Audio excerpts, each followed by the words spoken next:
Assalamualaikum dan salam sejahtera. Kami daripada kumpulan 1 akan mentangkan tajuk yang pertama, iaitu pengenalan penghayatan etika dan peradaban dalam acuan Malaysia. Saya Amirah Syamimi dan seorang lagi kawan akan mentangkan subtopik yang pertama, iaitu pengenalan etika dan peradaban. Seperti yang kita tahu, etika dan peradaban sangat penting dalam masyarakat. Hal ini kerana supaya masyarakat lebih berkepribadian tinggi, saling menghormati antara satu sama lain, hidup harmoni dan dapat membina negara dan bangsa. Adab daripada segi bahasa ialah budi pekerti yang halus, tingkah laku yang baik atau berbudi bahasa. Masyarakat yang kurang beradab dianggap tidak tahu adab dan kurang sopan kelakuannya. Beradab apabila kita bercakap dengan ibu bapa, kita tidak meninggikan suara. Bila masyarakat beradab, dapat menyumbang kepada kemajuan hidupnya serta meningkatkan kemajuan sosial dan kebudayaan sesuatu bangsa. Pergi kepada adat resam, ialah adat yang menjadi kebiasaan kepada sesuatu kaum. Contohnya adat resam berkaitan perkahwinan seperti merisik, bertunang dan majlis kahwin. Ada istiadat pula ialah majlis rasmi untuk menyambut sesuatu peristiwa seperti pertabalan dan perkahwinan.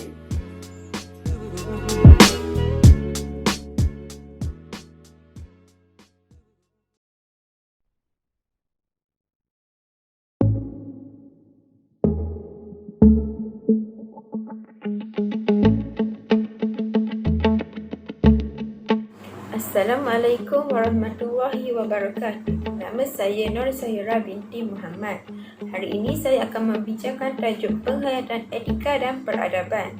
Etika bermaksud prinsip moral atau nilai-nilai akhlak sepertinya adab sopan santun, menghormati orang sekeliling, tolong-menolong dan sebagainya, iaitu yang menjadi pegangan seseorang individu ataupun sesuatu kumpulan manusia. Etika dari segi sosiologi pula bermaksud satu standard menyeluruh mengenai benar ataupun salah yang menjelaskan apa yang sebenarnya perlu dilakukan oleh manusia dalam konteks apa yang benar, tanggungjawab, manfaat kepada masyarakat serta sifat-sifat yang baik. Seterusnya etos.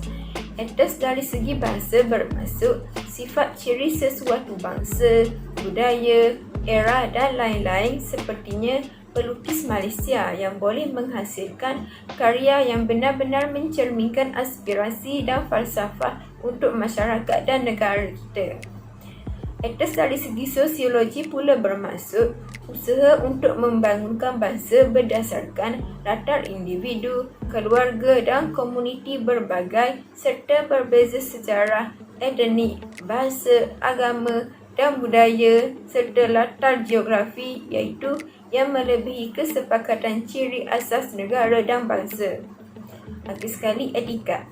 Etikat bermaksud adat dan peraturan bukan kesopanan, terutamanya dalam kehidupan sosial dan profesion tertentu. Contohnya, wanita bangsa kita belum mahir tentang perkara-perkara yang lazim di rumah-rumah orang besar.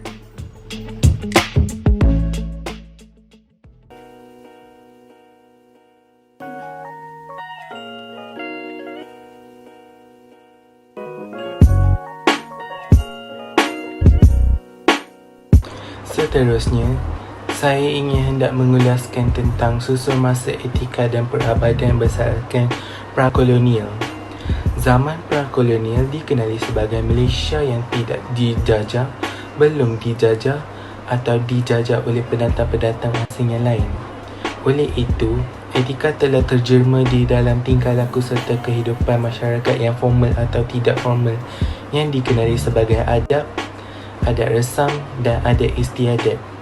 Contohnya, sebelum kedatangan pihak kolonial ke Malaysia, masyarakat Melayu mempunyai adab sendiri, iaitu duduk bersimpul apabila makan sebagai tanda kesopanan dan makan menggunakan tangan kanan. Terdapat juga adab masyarakat Melayu yang mementingkan kebersihan, iaitu membasuh tangan sebelum makan. Seterusnya, Masyarakat Melayu juga ada adat resam tersendiri sebelum kedatangan pihak kolonial dan sebelum dijajah, iaitu menundukkan badan apabila berlalu di depan orang yang lebih tua untuk menunjukkan tanda penghormatan dan kesopanan.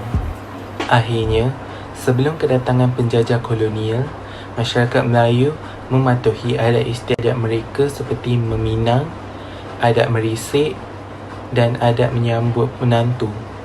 Konklusinya, itu merupakan contoh adat istiadat, adat resam dan adat masyarakat Melayu sebelum kedatangan penjajah pada zaman prakolonial.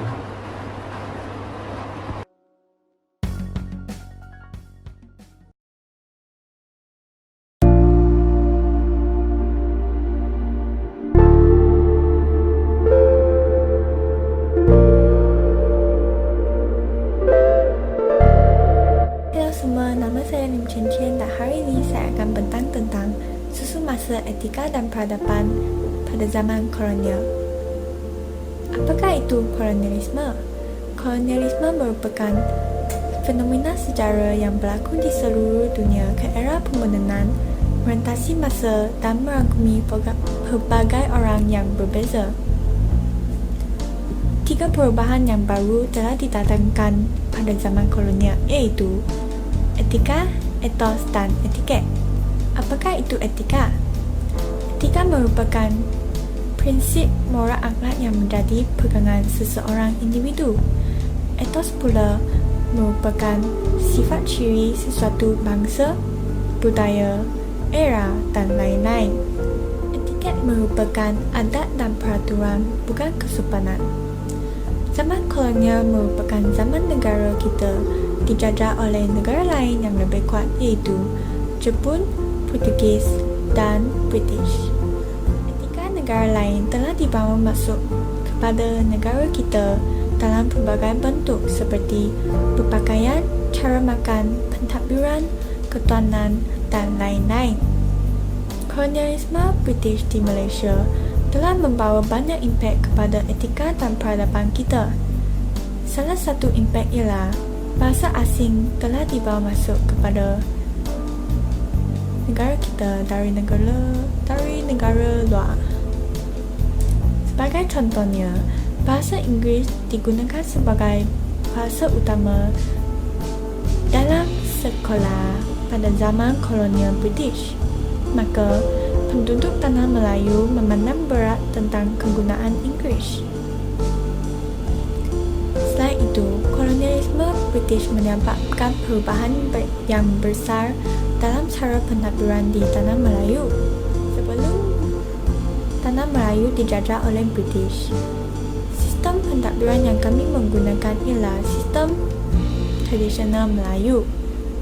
Selepas kita dijajah oleh British, sistem pentadbiran kita telah diubah. Negara kita dibahagikan kepada beberapa daerah dan pentadbiran tertinggi telah diubah menjadi orang British.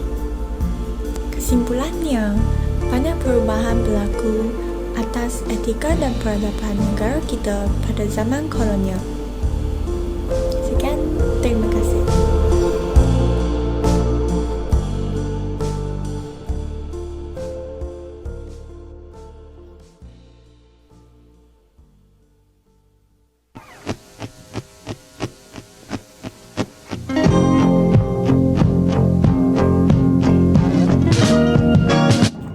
Selamat sejahtera, nama saya Lakshana. Hari ini, saya akan menerangkan tentang susun masa etika dan peradaban berdasarkan pasca kolonial. Zaman pasca kolonial merupakan era yang moden yang telah bercampur gaul dengan etika moden, iaitu adab, adat istiadat, adat resam, etika, etos dan etiket. Pada zaman ini, segalanya mudah dan senang untuk dicapai. Zaman era moden ini juga memberi manfaat kepada masyarakat untuk memahami konsep-konsep etika moden, malah mereka telah juga menerima variasi dan percampuran versi etika secara langsung atau melalui teknologi terkini. Contohnya, media sosial seperti Instagram, Facebook, Twitter dan juga program-program televisyen. Nilai etika bercampur gaul ini wujud dalam persekitaran formal dan tidak formal kehidupan masyarakat kini. Contoh persekitaran formal adalah pembelajaran atau perjumpaan yang formal, manakala persekitaran yang tidak formal merupakan kehidupan seharian kita. Nilai etika ini lebih kurang sama dengan nilai-nilai murni yang telah ditetapkan dalam kehidupan kita. Bagi saya, nilai etika ini sudah bercampur baur seperti masyarakat sekarang yang tidak kisah tentang amal nilai buruk mereka kerana ia ibarat kebiasaan kepada mereka. Akhir sekali, pada zaman pasca kolonial ini, kerisauan kita sebagai masyarakat ialah budi pekerti, tingkah laku dan juga budi bahasa kita yang merosot disebabkan kegagalan kita mempelajari serta menghayati etika dan peradaban di negara kita.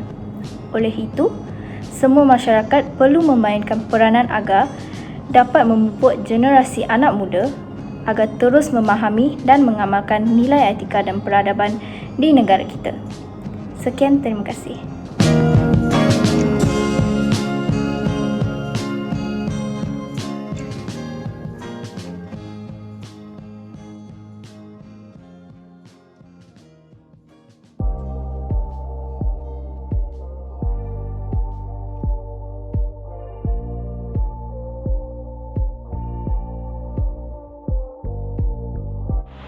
Assalamualaikum warahmatullahi wabarakatuh dan selamat sejahtera. Kembali bersama saya Nur Amalin Hanani binti Muhammad Azaki. Boleh panggil Amalin. Okey, kali ni kita telah masuk ke dalam segmen kerangka analisis etika dan peradaban di Malaysia melalui sejarah. Jadi saya akan terangkan sedikit sebanyak, kita throwback balik sejarah penubuhan Malaysia yang mana juga menyumbang kepada perkembangan etika dan peradaban. Okay, kita pergi kepada sejarah pra-kolonisasi waktu sebelum Tanah Melayu dijajah oleh negara luar.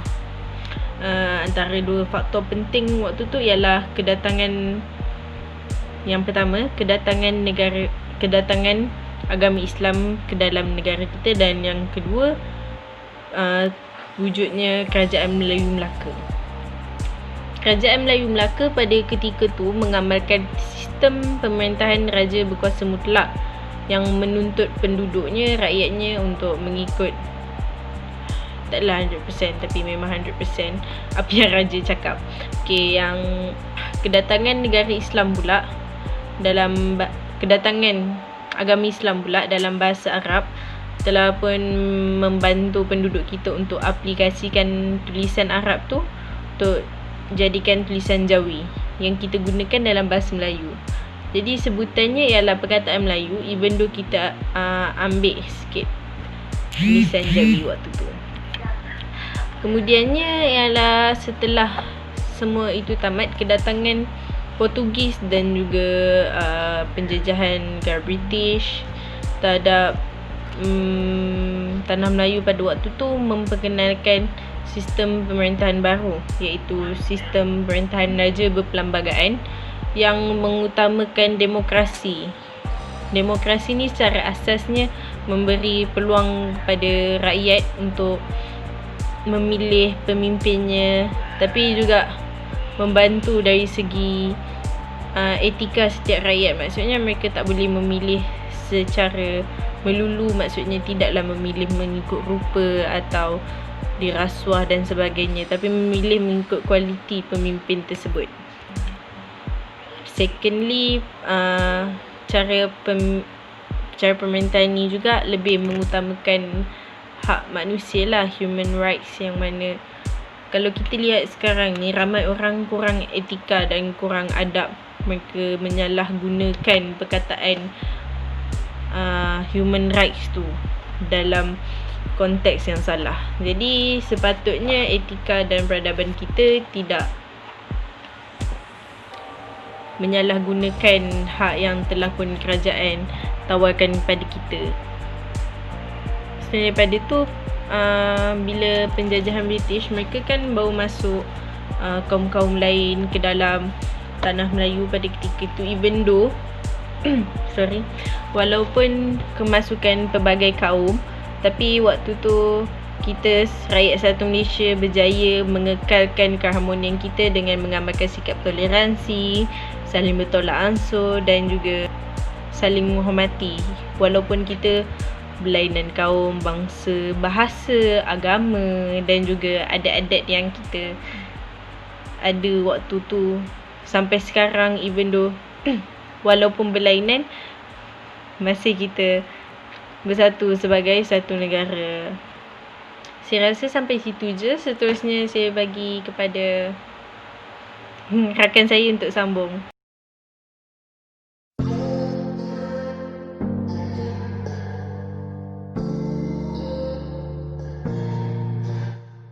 Assalamualaikum warahmatullahi wabarakatuh. Nama saya Nur Fatina Afrina binti Muhammad Azman.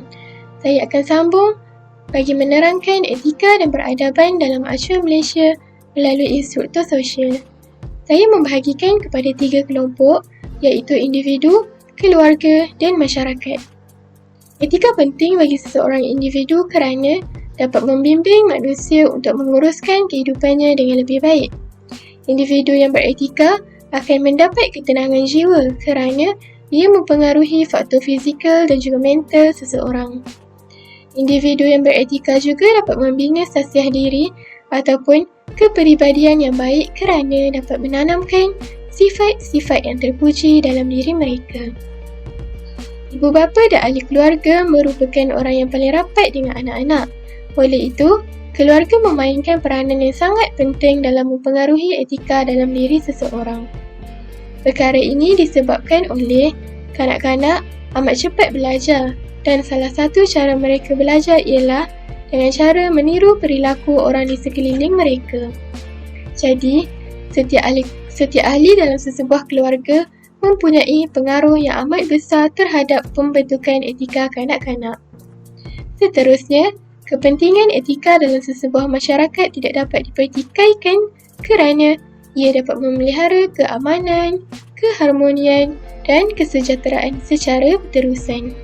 Masyarakat yang beretika juga dapat membentuk persekitaran yang sihat dan dapat menghindari segala gejala negatif seperti merompak, mencuri dan seumpamanya. Selain itu, ia dapat memelihara nilai-nilai murni dalam kalangan masyarakat dengan cara bertanggungjawab dan juga prihatin terhadap kebajikan orang lain. Ia juga boleh meningkatkan kredibiliti dan reputasi sesebuah masyarakat yang baik.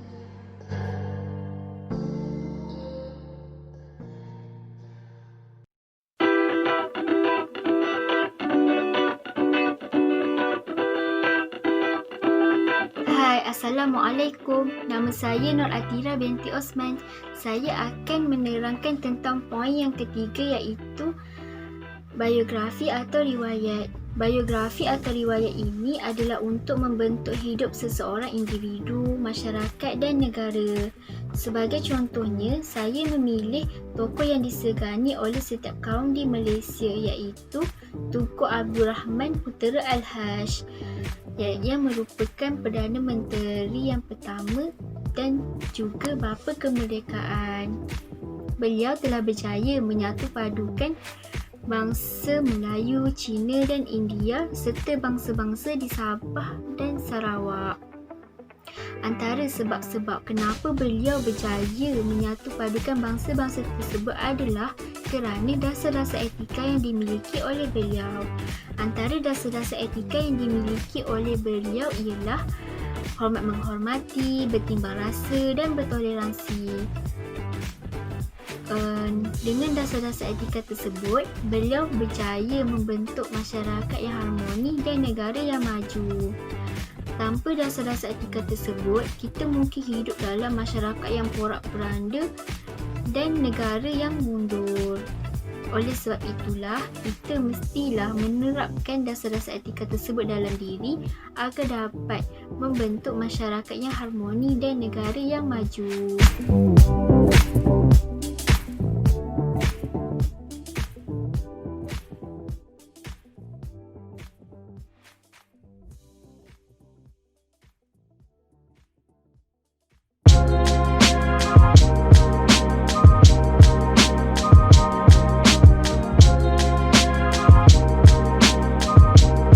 bagi meneruskan video, saya Nur Natasha Ashikin akan meneruskan dengan subtopik penghayatan etika dan peradaban mengikut individu, keluarga, komuniti dan masyarakat lokal dan global. Individu, keluarga dan masyarakat adalah struktur sosial asas sesebuah negara. Penghayatan etika dan peradaban adalah sangat penting kerana ia dapat membina peradaban yang tinggi dalam hidup kita serta mengelakkan persefahaman antara kaum dan membolehkan kita memberi layanan yang baik terhadap setiap individu di sekeliling kita. Jadi saya akan mulakan dengan penghayatan etika dalam kalangan individu. Penghayatan etika dalam kalangan individu adalah sangat penting dan perlu ke arah membina peradaban yang tinggi dalam sesebuah negara. Untuk membina peradaban yang tinggi dalam sesebuah negara, kita perlulah mempunyai sikap seperti bertanggungjawab. Kita perlulah bertanggungjawab sekiranya kita mempunyai jawatan, kita mempunyai dalam sesuatu pengurusan, kita mempunyai kerja dan tanggungjawab, kita perlulah melaksanakannya dengan bersungguh-sungguh. Dan kita juga perlulah menepati masa misalnya dalam menyiapkan tugasan yang diberikan. Seterusnya kita perlulah jujur dan amanah kerana dalam melakukan tugasan kita perlulah jujur dan amanah supaya kita akan mudah untuk mendapat kepercayaan daripada orang lain. Seterusnya kita perlulah adil. Misalnya majikan dalam sesebuah organisasi perlulah memberi gaji yang sama kepada kaum yang berlainan, pada setiap kaum. Hal ini untuk mengelakkan daripada isu-isu perkauman, isu-isu yang tidak adil yang seperti berlaku pada masa kini. Oleh itu, sifat adil ini perlulah diterapkan supaya kita dapat menghayati etika dalam kehidupan kita. Seterusnya guru juga bolehlah memberi layanan yang baik kepada setiap pelajar dan individu yang berlainan agama dan bangsa serta kaum. Seterusnya adalah menjaga kehormatan agama. Sebagai seorang individu, kita juga perlulah menjaga kehormatan agama serta menghormati agama yang lain daripada kita supaya kita dapat memupuk akhlak yang baik dan juga hubungan sosial yang baik antara individu. Sekian saja daripada penghayatan etika dalam kalangan individu.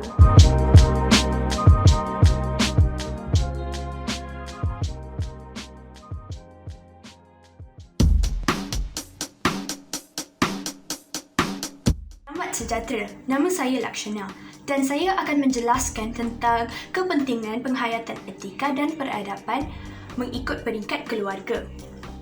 Jelaslah bahawa keluarga memainkan peranan yang penting dalam mempraktikkan penghayatan etika dan peradaban ini dalam kehidupan seharian mereka. Terutamanya ibu bapa. Ibu bapa memainkan peranan yang penting dalam melahirkan, dalam menyemaikan penghayatan etika dan peradaban dalam sanubari anak-anak mereka. Dengan ini, anak-anak yang beretika dan berakhlak tinggi boleh dilahirkan. Misalnya, apabila seseorang anak tersebut berinteraksi ataupun berbincang ataupun bercakap dengan orang dewasa, anak tersebut tidak akan meninggikan suara mereka. Selain itu, dia juga akan menghormati orang dewasa tersebut. Dengan ni, kita boleh mengetahui bahawa anak-anak tersebut mempraktikkan etika dan peradaban. Selain itu, kita juga boleh mengetahui bahawa anak-anak tersebut berakhlak mulia. Jelaslah bahawa semua ahli keluarga memainkan peranan yang penting dalam menghayati peradaban dan etika dalam kehidupan seharian mereka. Selepas ini, rakan saya akan menjelaskan tentang penghayatan etika dan peradaban mengikut peringkat komuniti dan masyarakat. Terima kasih.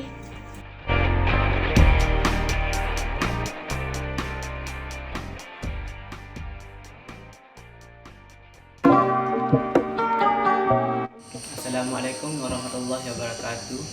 Saya Raja Muhammad Alif Aiman bin Raja Kadir. Jadi ini saya ingin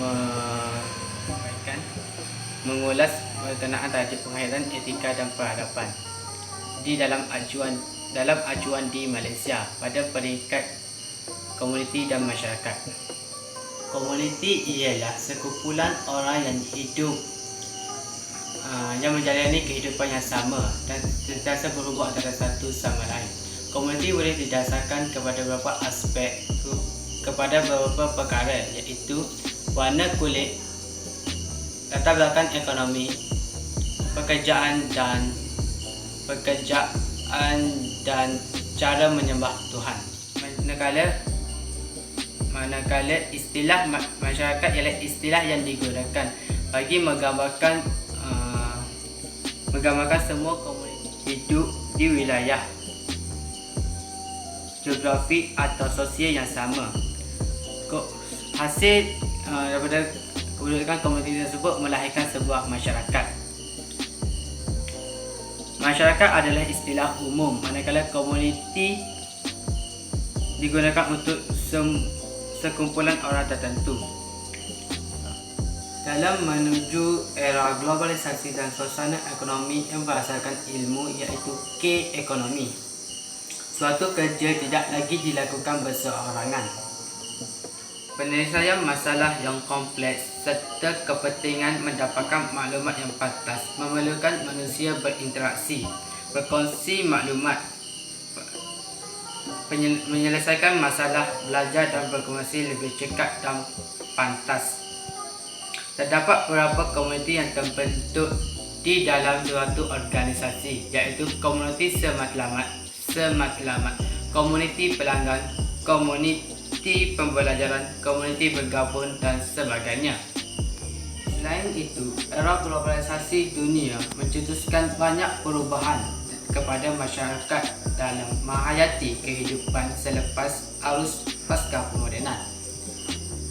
Perubahan terhadap gaya hidup mengorientasikan teknologi dan kemajuan maklumat memberi kesan dan menjadi cabaran terhadap nilai budaya, pemikiran dan corak hidup yang bersendikan adat, tata usia, ketimuran dan penghayatan agama dalam masyarakat. Perubahan dunia masa kini amat pantas hasil ledakan teknologi maklumat. Setiap hari pelbagai hasil ciptaan baru dihasilkan dari inovasi teknologi. Teknologi dan maklumat telah berjaya menghapuskan batasan sepadan sesebuah negara. Malah ia berjaya merubah bentuk pemikiran, ideologi, budaya dan pelbagai elemen luar memasuki ruang negara kita tanpa sekatan dan kawalan. John Naisbitt 1990 meramalkan bahawa salah satu daripada 10 kecuronan manusia pada abad ke-21 ialah maklumat. Maklumat sangat berharga dalam dunia globalisasi hingga ia menjadi penentu dan penggerak kepada masa depan. Malah, ledakan teknologi juga membawa cabaran dan impak yang kuat terhadap pegangan dan penghayatan nilai-nilai murni agama serta akhlak masyarakat dan pengaruh negatif yang merubah minda serta gaya hidup insan. Sekaligus ia mengubah paradigma tauhid, syariat dan akhlak mulia sehingga mengikis nilai keinsanan. Justru itu, suatu pendekatan dan tindakan yang menggunakan metodologi Islam perlu dilaksanakan bagi tujuan mengawal, mendidik dan menjamin agar pengaruh ICT buruk tidak menjadi barah dan kepada masyarakat penyakit sosial yang sedia ada. Pendekatan Islam dikemukakan bagi tujuan mendidik dan mengawal individu daripada hanyut dan lemas dalam dunia tanpa sepadan. Sekian, terima kasih.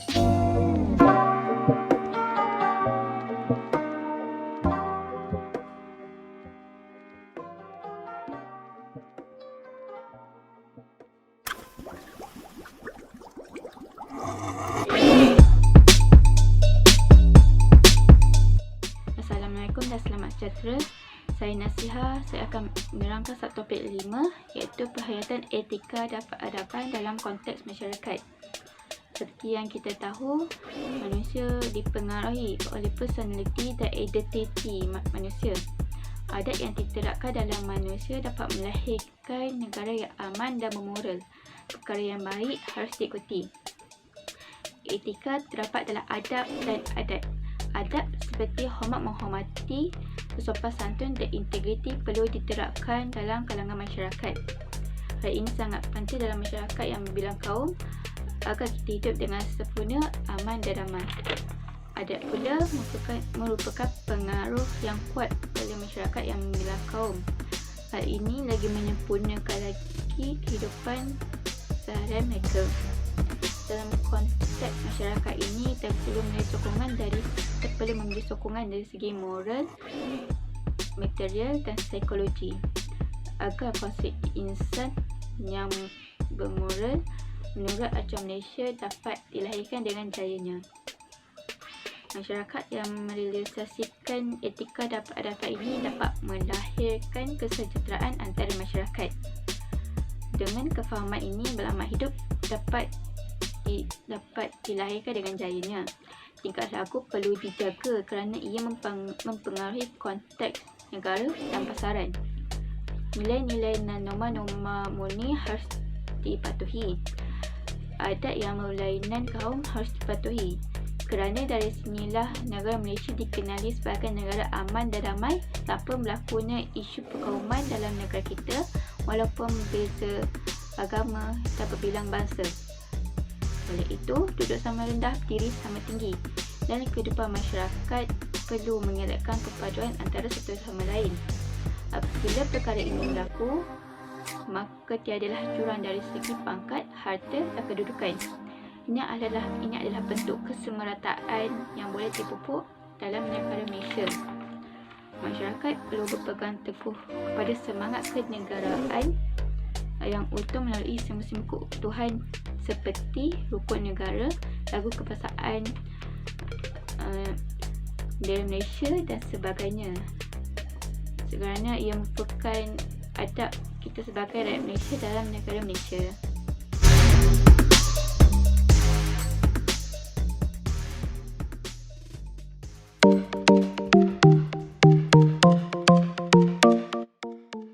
Assalamualaikum dan selamat sejahtera. Saya Muhammad Syafiq bin Tamizi ingin membentangkan pada hari ini penghayatan etika dan peradaban mengikut konteks negara.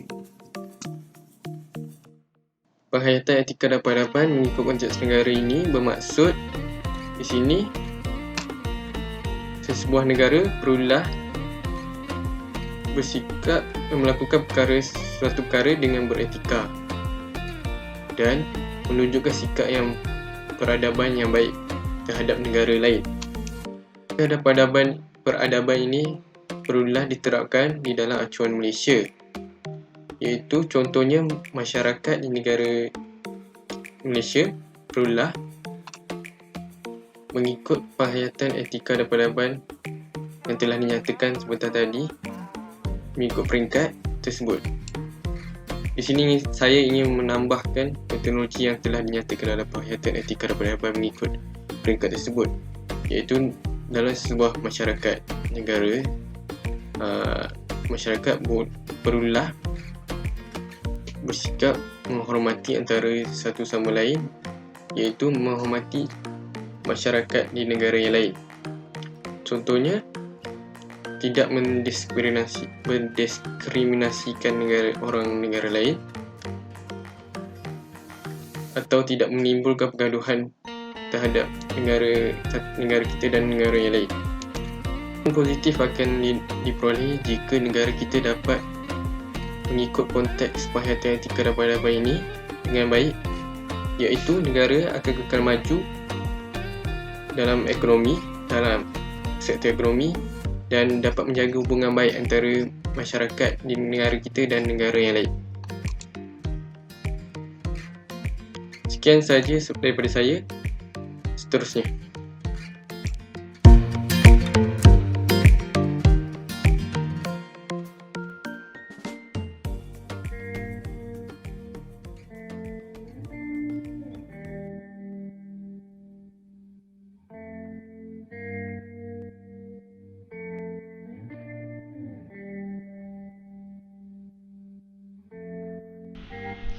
dan Assalamualaikum. Nama saya ialah Nik Nur Fakira Atirah binti Tamin dan saya akan bercakap tentang penghayatan etika dan peradaban dalam konteks pasaran. Penghayatan etika dan peradaban dalam konteks pasaran merujuk kepada prinsip-prinsip moral dan standard dalam dunia perniagaan. Etika dalam perniagaan adalah untuk memudahkan interaksi antara syarikat dengan pelanggan. Dengan wujudnya perhubungan atau interaksi antara dua pihak ini, ia akan dapat memajukan ekonomi bagi pasaran dan seterusnya menjamin kelangsungan sebuah perniagaan. Etika dan peradaban juga akan membantu dalam memenuhi SOP sebagai pekerja. Etika dalam pasaran membantu sebuah firma mengekalkan dan meningkatkan kepercayaan para pekerja, pemegang saham, pelabur dan pemodal, pelanggan dan pembekal kepada organisasi tersebut. Jika etika wujud di dalam situasi ini, penghasilan produk juga akan berkualiti tinggi dan seterusnya memuaskan hati pelanggan. Ia juga dapat menarik minat bakal pelanggan pada masa yang akan datang. Itu sahaja daripada saya.